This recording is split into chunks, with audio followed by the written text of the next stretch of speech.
Yo guys, it's Sam. I hope all of you are doing well. iOS 12.1 is out now for everybody. So if you're excited, drop a like. Of course, hit subscribe for more videos on iOS 12 in the future. There are some big features in this update that we have to talk about. So let's go ahead and jump in. So without question, the biggest new feature in this update is Group FaceTime. And I am so happy to finally be talking about this. It's no longer a rumor. It is no longer speculative. Group FaceTime is built straight into your newer iPhone or iPad right now, because I do want to mention that if you have an older device, there is a chance that Group FaceTime may not be supported. So I would just recommend going ahead and updating to iOS 12.1, and hopefully the feature will be there for you. It doesn't just work with 2 people though, or even 3 people, not 4 people, not 5 people. Group FaceTime actually works with up to 32 people at the exact same time. Although it took Apple a very long time to implement this feature, it is finally here and it supports a crazy number of people. I actually haven't gotten to test it out that extensively yet. I tried it once or twice this summer when it was kind of buggy,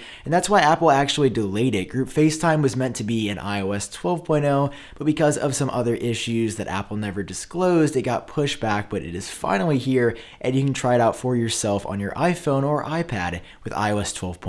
Next up, new emoji. In iOS 12.1, there are over 70 new emoji to take a look at, with some huge notable ones being, drumroll please, redhead emoji. For all of your redhead friends, or if you have red hair, there's finally some emoji representation for yourself, but there's also gray hair or bald, and curly hair is here as well. There's all kinds of crazy stuff going on with the new emojis. There's a new frisbee emoji. Definitely go ahead and check all of these out, because as always, what I respect about Apple's emojis, if you go ahead and blow them up, there's this insane level of detail here that I just don't notice with other Android emojis. And even though you never usually look at them super large, when you do, they look incredible. So especially when they're shrunk down as well, they're going to look phenomenal, especially on the Liquid Retina display on the iPhone XR or the newer OLED displays on an iPhone 10 or iPhone XS. So send them to your friends, have a ton of fun with them. There aren't any new Animoji or Memoji features that I've noticed, but there are 70 regular new emojis here that allow you to express yourself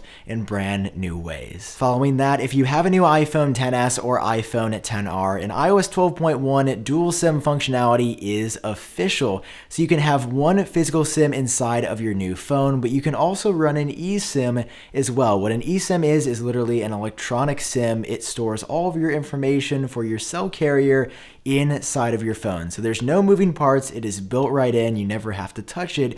Everything is handled through a new panel inside of the settings app. And it looks like this. I haven't messed around with it that much just because it's just been enabled a couple of minutes ago or a couple of hours ago, depending on what time you're watching this video. But it looks to be very promising.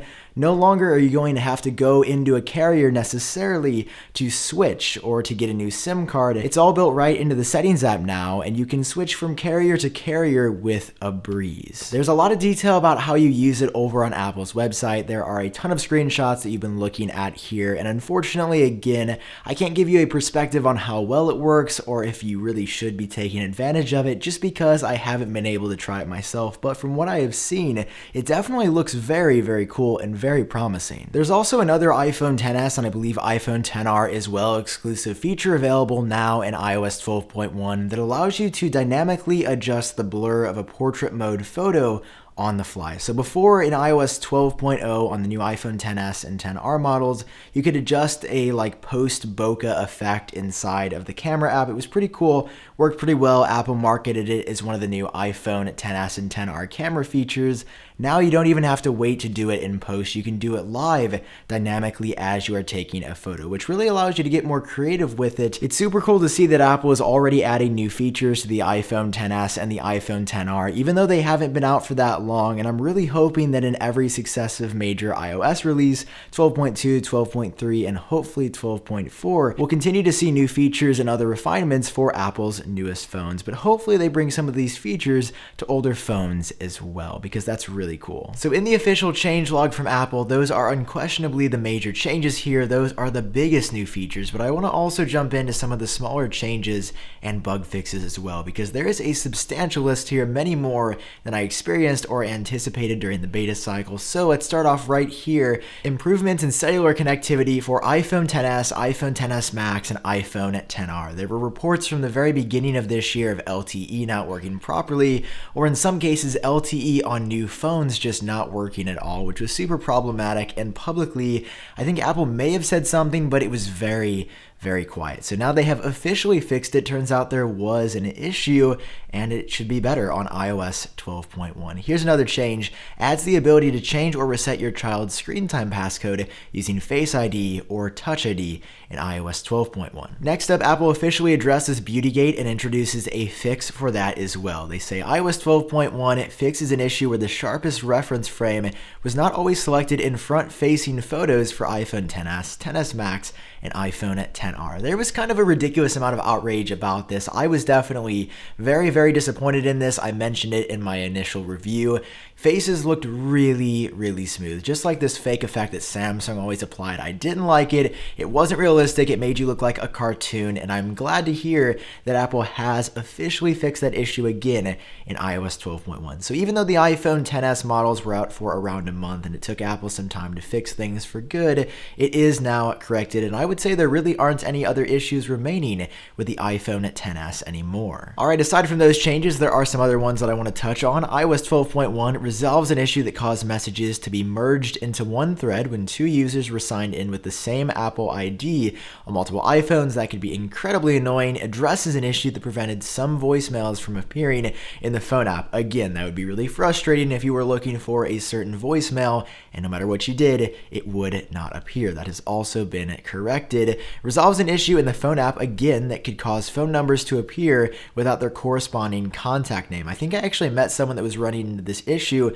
Really trippy, really offsetting, but now the phone numbers and contacts should be working again. Next up, the changes just keep coming. iOS 12.1 fixes an issue again for screen time that could prevent screen time from reporting specific websites in the activity report. Addresses an issue that could prevent adding or removing family members from family sharing. And next up, we really have to focus on this because it has largely flown under the radar so far. iOS 12.1 adds a performance management feature to prevent the device from unexpectedly shutting down, including the option to disable this feature if an unexpected shutdown occurs for iPhone X, iPhone 8, and iPhone 8 Plus. Now, if you remember back to last December and January, crazy amounts of controversy for Apple introducing this feature without being totally transparent with users or the option to disable it. This was the change that rather than shutting down your device, Apple would throttle it or slow it down so that you wouldn't run into any unexpected shutdowns. So Apple is telling us right now they've officially added this to the iPhone X, to the iPhone 8, and to the iPhone 8 Plus because they are all nearly a year old now, but of course you do have the option to disable it. And going right along with battery health, iOS 12.1 adds the ability for battery health to inform users that it is unable to verify if a genuine Apple battery is in an iPhone XS, iPhone XS Max, or iPhone XR. So again, another feature that I never really noticed during the beta cycle, but that Apple has made us aware of now. And last but certainly not least, we have two other changes here. iOS 12.1 improves reliability of VoiceOver in Camera, Siri, and Safari, and fixes an issue that could cause MDM device enrollment to report an invalid profile error for some enterprise users.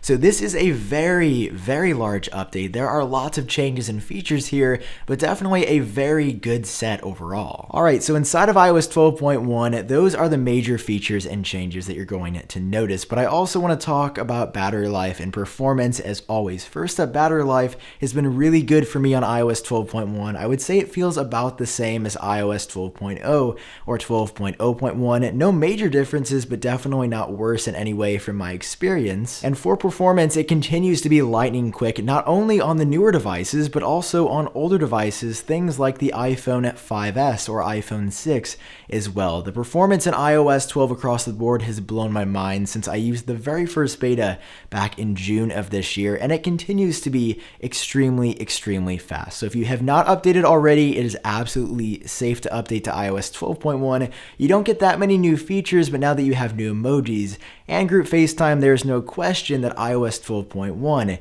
is the firmware to be on. Now, on top of everything else, and per usual, there have been some security fixes in iOS 12.1 as well. If you want to read more about those, I'll leave a link to Apple's official support document down below in the description. And while you're down there, let me know what your favorite feature in iOS 12.1 is. Drop a like if you're excited for this update, and of course, hit subscribe for more videos like this in the future. That's all I've got for you for now. I've been Sam. I hope all of you are doing great, and I will talk to you in my next video.